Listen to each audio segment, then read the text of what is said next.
ანუ ამ ადამიანის თავარი შეცდომა, თავარი ცოდვა, თავარი ბოროტება, რატომაც ეს შეფასება დაემსახურა, იყო ის, რომ მას შეშურდა. რატომ მასაც არ მიცეს უფრო ბევრი? იმიტომ არ მიცეს უფრო ბევრი, რომ ესე იყო საჭირო.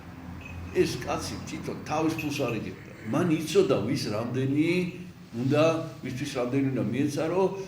რატო? იმიტომ რომ ამისთვის რომ 10 მიეცა და ის 10 დაემარხა მიწაში, ის ბევრად უფრო მეტად დაისჯებოდა. რაც უნდოდა ეს ტალანტი თუ არ გამოიყენებდა.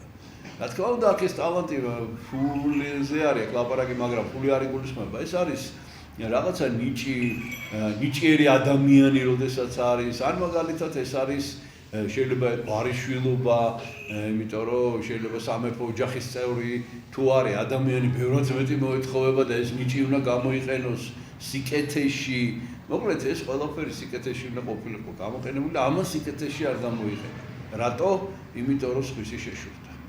ამიტომ თითოეულმა ჩვენთაგანმა უნდა ძალიან კარგად დაიმახსოვროს, რომ სხვისი ფულის თვლა კი არ უნდა დაიწყოთ, სხვისი სიკეთეების დათვლა კი არ უნდა დაიწყოთ, არამედ სიტყვა სხვა უნდა დაივიწყოთ საერთოდ და საკუთარ თავს დააკვირდეთ, საკუთარ სიმდიდრეს, რომელიც ძალიან ბევრი გვაქვს თითოეულ ჩვენთაგანს.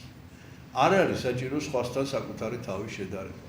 შენ რაც მოგეცა, იმის მიხედვით მოგეთხოვება და ბედნიერი იყავი ადამიანი იმითი რაც გაქვს და ნუ ხარ უბედური იმითი რაც აქვს სხვას.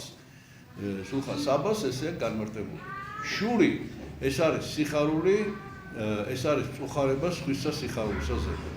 აი სხვა ადამიანს რაღაც სიხარული აქვს და შენ დამწუხრებული ხარ ამის გამო. აი ეს იყო პირველი ადამიანი, ვინც ერთი ტალანტი მიიღო და ვინც ერთი ტალანტი ვერ გამოიყენა. და გახსოვდეთ, შური ეს არის წუხარება სხვისა სიხარულისაზე. ზედა და არის უზნეობა. ეს არის მცნების დარღვევა. ეს არის დიდი ცოდვა. ეს არის ბოროტება.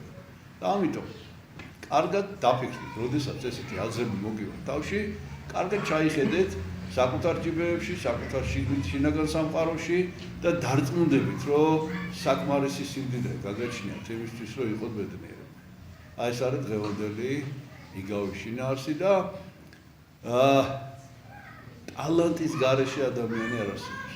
არ არსებობს ადამიანი, რომელსაც ღმერთმა რაღაცა არ მისცა. დაბადებიდან. და აი, გადავხედოთ, აღმოაჩინოთ ეს ჩვენი ტალანტები და ვასარგებლოთ. ღმერთმა დაგლოცოთ, ჩვენთან არს ღმერთი. არს დაიფეს.